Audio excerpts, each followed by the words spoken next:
Hello, human. Reflective Self here with a new episode of Living Lessons, where I get to share honest insights from lived experience. Lessons that capture moments of clarity, vulnerability, and human understanding. Today's episode is all about gratitude, self-worth, and claiming ownership of our becoming. And so here's the lesson that I've learned. Never mistake support for ownership in our becoming. There have been quite a few experiences that have come to shape this lesson, but one particular moment comes to mind for the honest truth it revealed. It is a story about gratitude. It is also a story about agency.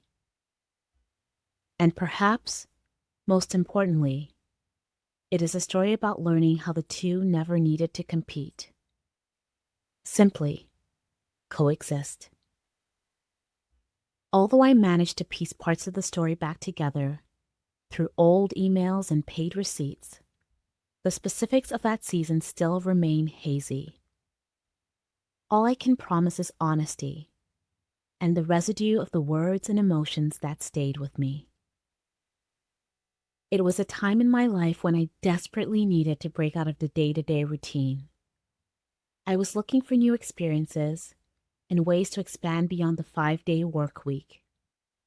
So I signed up for an Afrobeats dance class. Each passing week left me with an unusual high. Some of the dance moves were familiar, moves I had grown up with from childhood. Others were new and had me excited to master them. After the 4 weeks had passed, my peers and I were invited to participate in a flash mob performance in front of a crowd. Now let's just say that I'm perfectly content dancing down the sidewalk with my headphones on, blissfully unaware of who might be watching. But this was different. This meant rehearsals, learning choreography, keeping in rhythm with others, and eventually becoming visible, having to perform in front of complete strangers. It wasn't just about dancing anymore. It was about willingly stepping into a space where uncertainty and possible scrutiny could find me. For weeks, my peers and I practiced together. We memorized every step. We laughed through mistakes.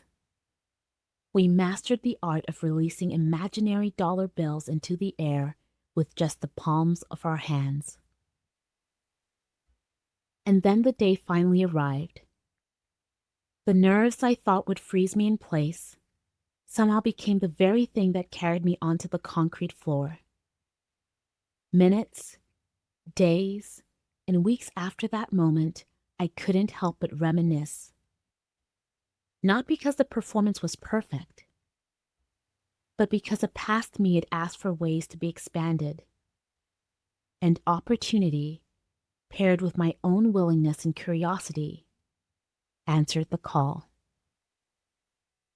Fast forward to a morning when I found myself seated in a reclined chair, this time replaying the experience out loud.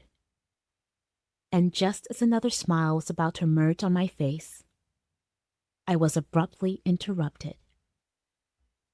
"Remember, I am the one who encouraged you to take the class," he interjected. And as I looked at him, quite taken aback, I soon found myself returning to a familiar defense. A need to fill in the gaps with evidence of all the ways I should not be erased from the experience. So I explained, "Yes, you did encourage me. Thank you. But I am the one who found the class, signed up for the class, attended all the sessions, joined the mob, learned all the moves, released an infinity of imaginary dollar bills from these very hands. I prepared for that moment. I lived for that moment. I performed in that moment. And after all had been expressed, he responded, I don't get to have this moment for myself. Let me have this moment. And so I did. I did it quietly. And although I knew his encouragement mattered, I also knew that everything that came after mattered just as much. That moment stayed with me because it made me realize the power of words once spoken. They can be as powerful as they are feeble. I often relate them to spells. When we are at our most vulnerable and lost, they have the power to influence our hearts and minds. But such spells fail to carry the same effect when spoken to someone who has met themselves in both self-knowing and honesty.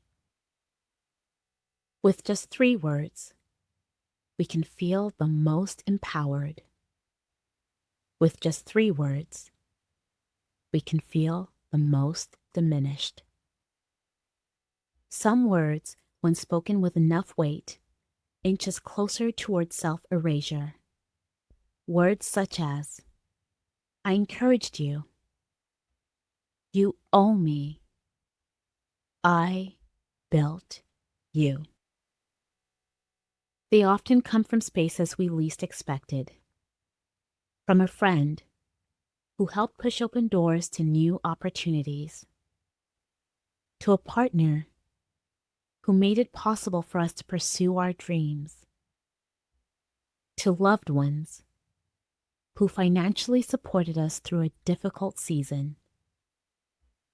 They can come in the form of a conversation that changes the direction of our lives. Other times, they can come in the form of someone choosing to stay beside us long enough for us to find our footing. Sometimes, these supports remain as intended, gifts without demand. And those gifts matter. They deserve gratitude. But then there are times when what began as a gift turns into a tainted transaction.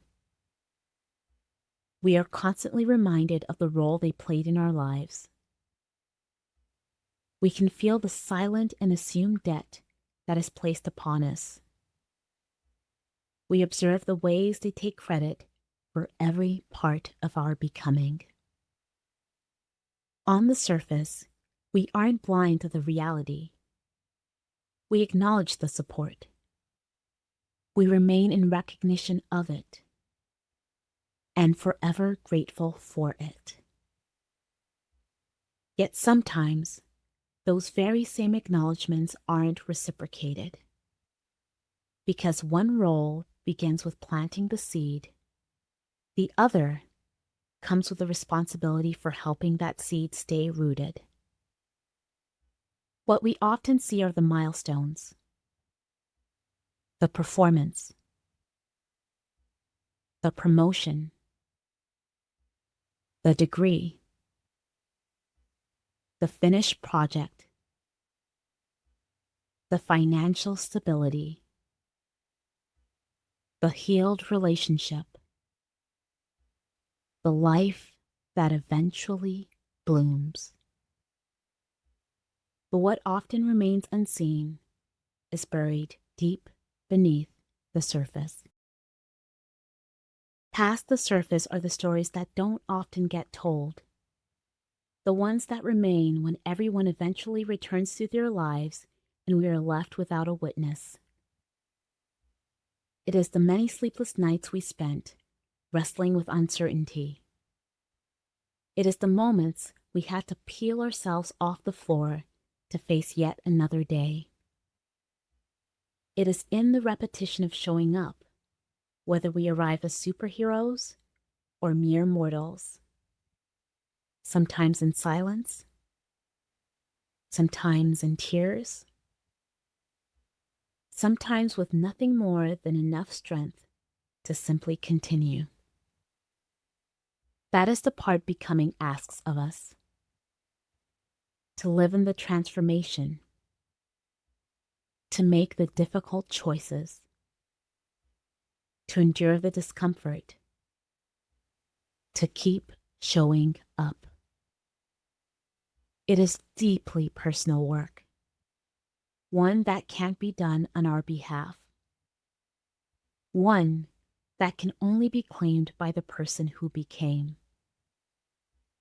And because it is so often invisible, it can also be the easiest part for others to overlook. We can remain forever grateful for the gifts we receive, but gratitude should not require us to disappear. It should not require us to undersell the very efforts that made the rewards of those gifts possible, just because someone else played an important role. For gratitude does not mean ownership. Influence does not mean authorship. And support does not mean sovereignty. Both truths should be allowed to exist. Together, they can bring us to a much gentler understanding. We can thank those who encouraged us. We can thank those who opened doors we couldn't have opened on our own. We can thank those who believed in the possibilities we hadn't yet imagined. And we can also thank the version of ourselves who kept showing up after the seed was planted.